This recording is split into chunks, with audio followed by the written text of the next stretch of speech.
Ольга Валерьевна, здравствуйте. Какова текущая эпидситуация в республике?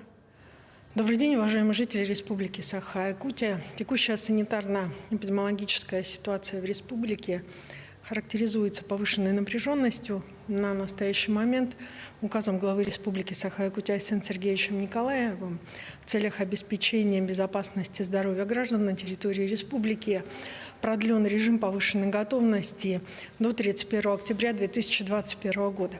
В связи с чем сохраняется ряд тех ограничений, которые были установлены на территории республики. Прежде всего, базовым ограничением является сохранение социальной дистанции и соблюдение масочного режима. С точки зрения санитарно-эпидемиологической ситуации мы находимся на пороге, мы находимся в состоянии заболевания как по коронавирусу, так и в состоянии заболевания по гриппу. На настоящий момент 220 новых случаев ковид, новой коронавирусной инфекции. По данным Управления Роспотребнадзора зарегистрировано за последние текущие сутки, половина из которых, 125 случаев, приходится на столицу нашей республики, город Якутск. В связи с чем особо обращаем внимание на непосредственно ситуацию, которая происходит в торговых центрах, в местах массового скопления граждан на территории, в том числе города Якутска.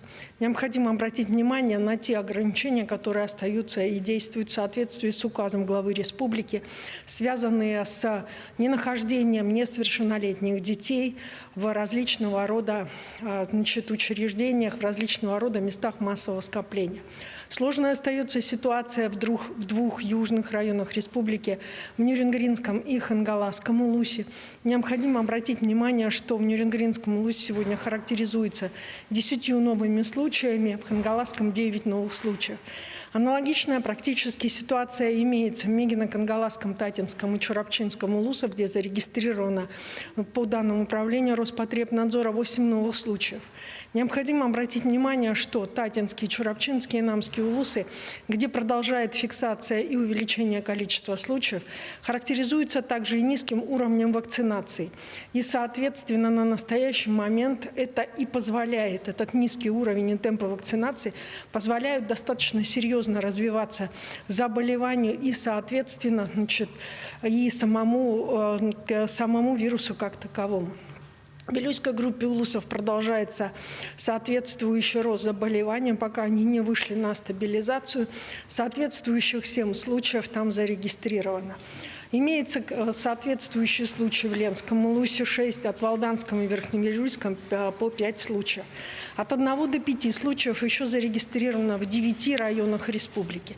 Необходимо обратить внимание, что фиксация сегодня 1-2 случаев приводит, так как основные очаги являются семейными очагами. Семьи, большинство из наших семей – это большие семьи. И, соответственно, эти 1-2 случая через некоторое время становятся в более увеличенной цифре.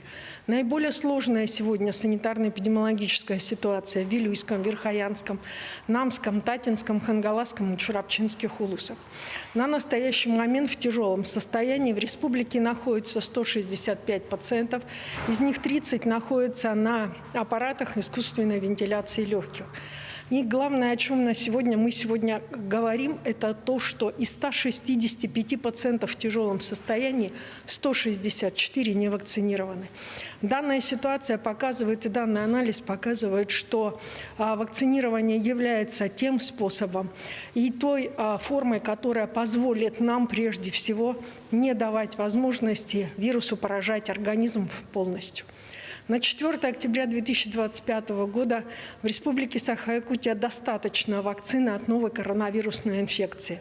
Необходимо обратить внимание, что мы идем прежде всего наличию коллективного иммунитета.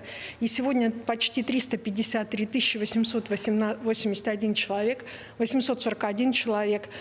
получили первую дозу вакцины. Это лишь только начало вакцинации. Вторую вакцинацию у нас получилось 332 722 человека. Мы приступили к ревакцинации. Ревакцинировано 12 516 человек. На настоящий момент способом защиты детей, в том числе от новой коронавирусной инфекции, является снятие тех моментов, которые связаны с возможным заболеванием их гриппа. Поэтому обращаем внимание на необходимость вакцинации от гриппа. Обращаюсь к руководителям организации. В соответствии с указом главы Республики Саха-Якутия номер 2070 от 30 сентября не менее 50% работников должны быть переведены на дистанционную форму работы, те, которые не вошли в постановление главного санитарного врача по Республике Саха-Якутия. Рекомендуем перевод беременных без учета срока беременности на дистанционную форму работы.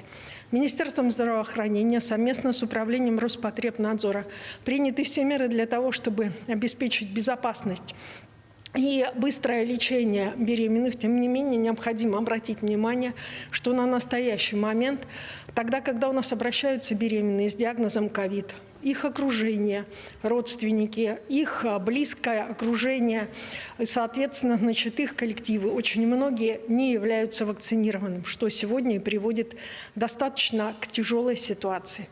Уважаемые жители Республики Саха-Якутия, в республике есть доступная вакцина.